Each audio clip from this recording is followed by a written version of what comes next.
मुकदमा क्यों नहीं दर्ज किया? अगर पता नहीं, मैं तो ईडी मुकदमा करे, इनकम टैक्स करे, इन्होंने भी मेरे अपहरण का कर रखा है, जिसने भी कर। ये तो धर्मेंद्र जी ने बढ़ाई थी, मैंने क्या बोला। तो इसमें कितनी डायरियां हैं ऐसी? इसमें लंबा चौड़ा, आज एक ही मिनट में मैं लूट पिट के थूक के, पहले मुझे सरकार से निकाला गया, अब मुझे विधानसभा से बात गुस्से मार के जिस तरीके से निकाला गया, अब आखिर इंसान ही तो हूँ।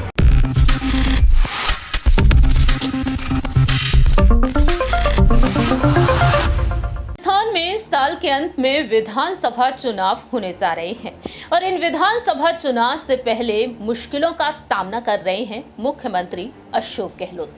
जानकारी दे दें कि अशोक गहलोत इस वक्त खुद की पार्टी के ही यानी कि खुद के करीबी नेताओं के निशाने पर ही बने हुए हैं। उनके खिलाफ मोर्चा खोल दिया है पूर्व उप मुख्यमंत्री सचिन पायलट के कट्टर समर्थक राजेंद्र गुड़ा ने, और अब एक बार फिर से राजेंद्र गुड़ा ने डंके की चोट पर अपनी बात रखी है और वह एक बेहद बड़ी चुनौती देते हुए नजर आ रहे हैं गहलोत सरकार को। नमस्कार, मैं प्रांशी राठौर और आप देख रहे हैं नेक्स्ट 9 न्यूज।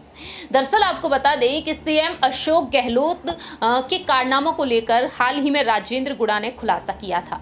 लाल डायरी को लेकर उन्होंने अपनी बात रखी कि एक लाल डायरी में गहलोत सरकार के सभी कारनामे छिपे हुए हैं और अगर ये कारनामे सामने आ गए तो सीएम अशोक गहलोत को जेल भी हो सकती थी।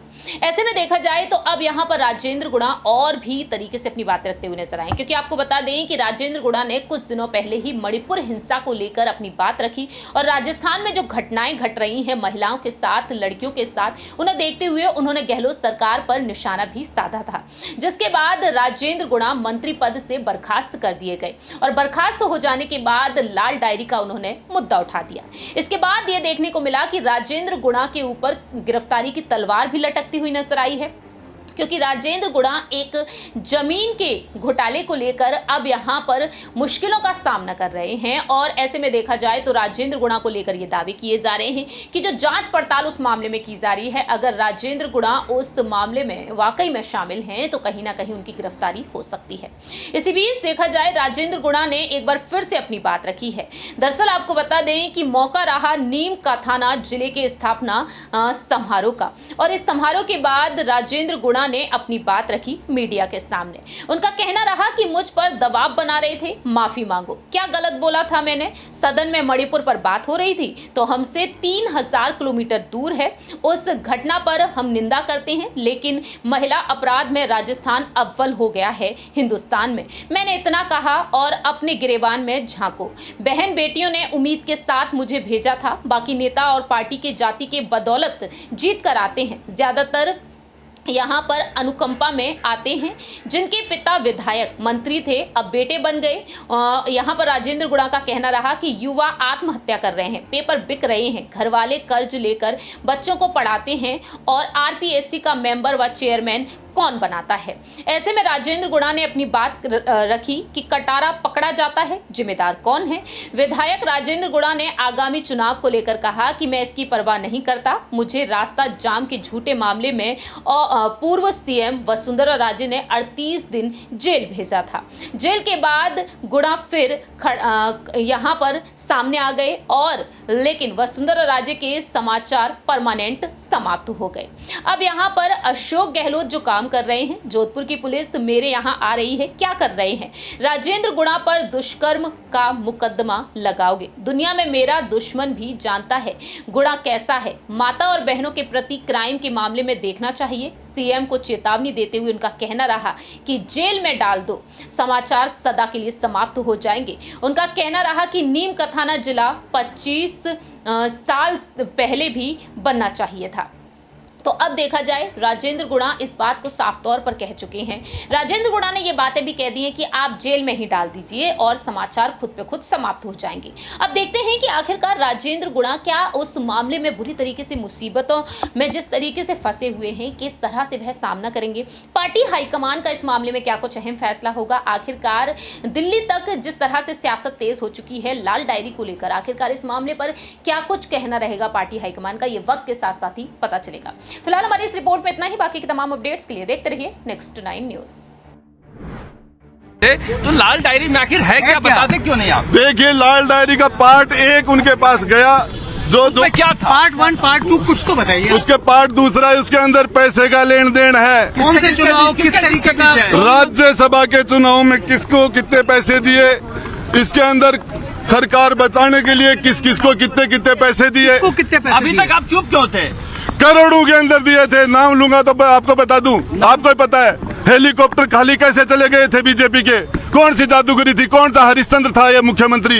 इन्होंने हेलीकॉप्टर पासे पैसे से गए थे, वो रिकॉर्ड है। राजेंद्र जी बीजेपी के विधायकों को दिया था, आप कह रहे हैं कि बीजेपी के विधायकों को दिया था। सारे राज्यसभा के चुनाव में निर्दलियों को भी पैसे दिए थे। आप तक ऑफर आया? मेरे पास भी राजेंद्र गुड्डा ने कभी नहीं बिका। मेरे पास ऑफर क्या था?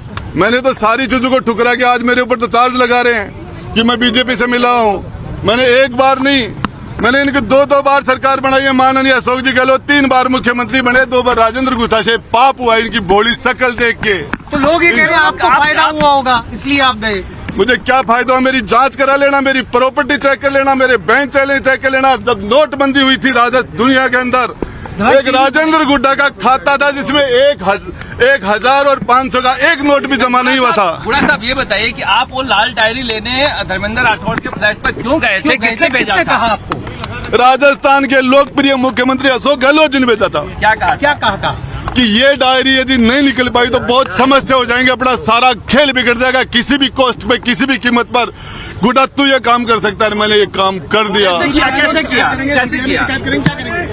सीआरपीएफ के जवान थे, 4 IRS थे, एक चटर्जी था, एक बंगाल का।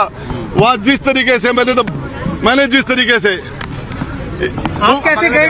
गेट तोड़ के अंदर घुसे थे। 8वीं मंजिल का गेट तोड़ा था, 9वीं मंजिल का गेट तोड़ा था, और उसके बाद में जिस कमरे के अंदर डायरी थी उसका गेट तोड़ा था, जाली काटी थी, और उसके बाद डायरी बाहर डाली थी। डायरी लेकर गए तो सीएम ने क्या कहा आपसे? मुख्यमंत्री जी ने कहा तेरे को तो हॉलीवुड में होना चाहिए, तूने तो सर्जिकल स्ट्राइक कर दी। डायरी नहीं मांगी आपसे?